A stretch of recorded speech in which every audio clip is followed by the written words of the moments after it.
Hello, and welcome to a tutorial to help you with your assignment to find an article in Academic Search Premier. My name is Meryl Geffner. I'm a reference and instruction librarian here at Edmonds Community College. Academic Search Premier is a periodical database. That means it contains magazines, newspapers, and journals, and you'll be searching for an article in one of those types of periodicals. So let's begin here in your class LibGuide. Let's click on the tab for articles. In the box here called Search a Database, click on the very first one, Academic Search Premier. If you are not on campus and you need to access the database, once you click on Academic Search Premier, before you get to this screen, you will be asked to put in your student ID number and your last name, and that's all you need to then access this database. So you can do this from anywhere. You don't need to be on campus, and since it's an online class, I know you probably will not be on campus. But once you've logged in, you should be able to get to this screen with no problem. So this is the main search screen. The trick in searching a database like this one is because it has thousands and thousands of articles, you want to create a well-focused search. Your goal is to do a search that produces a result of maybe 50 articles or less, maybe a little bit more. Now that might sound easy, but depending upon your artist and how much information is out there, you might have to try different types of searches to narrow that down. So let's take a look at how this works. I am going to be using the artist Fernando Botero as my example, and I'm going to search for articles from him. So let's start by typing in his name. And for most artists, you probably couldn't use their last name. You might want to include the first name if the last name is common. And let's just do a quick little search just so I can show you what would happen when you probably just search on your artist's name. If you look over here, you'll see we got 359 results. So that's way too many. We have got to narrow this down quite a bit so we can get to a list of, like I said, 50 or more. So there's several ways to do that. One way is we can add another word here to add to your artist's name. So we're basically going to tell the database, search for articles that have the keyword Botero, but also have the word, I'm going to say, sculpture. And this word that you add to your artist can be anything. It could be an art form, it could be a movement that they were part of, it could be the country that they are from, or an issue or something identified with your artist. You'll decide on which keyword would be most effective. Now let's do a search and see how this helped our result list. And now if you see over here, we got 41, so that's a much better list. I like this list quite a bit. It's very workable.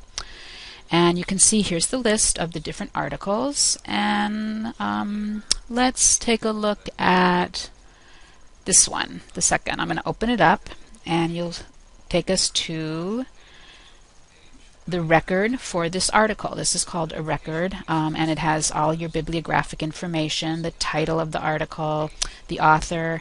Here's the name of the magazine that it's from, and then volume and issue, some other information that you will need for your bibliography. You can also see there's a very short abstract, which is a summary of the article, but there's something missing here. And what's missing here is the full article. All we have here is a citation and an abstract. You cannot do research just from an abstract. So what I want to do is, what you'll find in these databases, this one and any other ones that you use, is that you're not going to find that every citation, every article you find has the full article attached electronically. So there's several ways to address this problem. Let's go back to my result list. Clicking right here will take us back. And what we can do to fix this problem is check this box right here, full text. And let's update and see what that does to our list. It took us down to 8, which is a very nice, very workable number. And as you can see, all of them, in addition to having the citation and an abstract and publication information, they have little links here with the full text of the article. And I'm going to go ahead and open up another one again. And you'll see over here the full text offered, and we could just click on that and we'll get the full and complete article. And that's definitely more useful to you. So be sure to check that little box in advance for full text, and so you can have the full article electronically. The other thing you could do with this is, there's many tools along the side. If you want to print the article, go ahead and click here. And let's say you're working somewhere else and you want to send this to your email so you can look at it later. You can go ahead and email it to you. Okay. So once you have your working list for your assignment, pick one of the articles, note the bibliographic information, and that's on your assignment sheet, and then you can move on to the next section. For the second part of your assignment, you are going to be evaluating the article that you've selected, and you'll have to answer several questions to do that. Evaluation is a very important part of doing any kind of research, whether that research is for academic purposes here at school or for personal reasons. As you know, there is just so much information out there and available to you that you really want to make sure that what you end up with is information that is reliable, that's accurate, and that's useful to what your need is.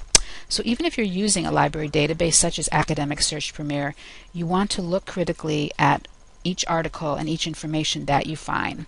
So you're going to be looking at questions like the author's expertise and background. What is their expertise in the area they are writing on? Have you heard of the publication that the article is published in before? What do you know about it? Is it scholarly? Is it a popular magazine?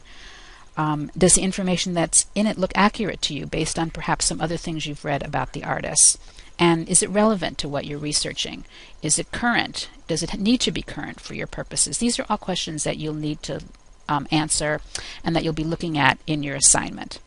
Once you've completed that section of the assignment, move on to answer the question in part 3. Now in this section, please be sure you are specific. That is, support your conclusion as to whether you would or would not use this source with very concrete examples, and those examples would come from the questions that you answered above. The final part of this activity will be provided by your instructor. If you have any questions in using any of the resources in this guide, be sure to contact me at the library. Thanks and good luck with your research.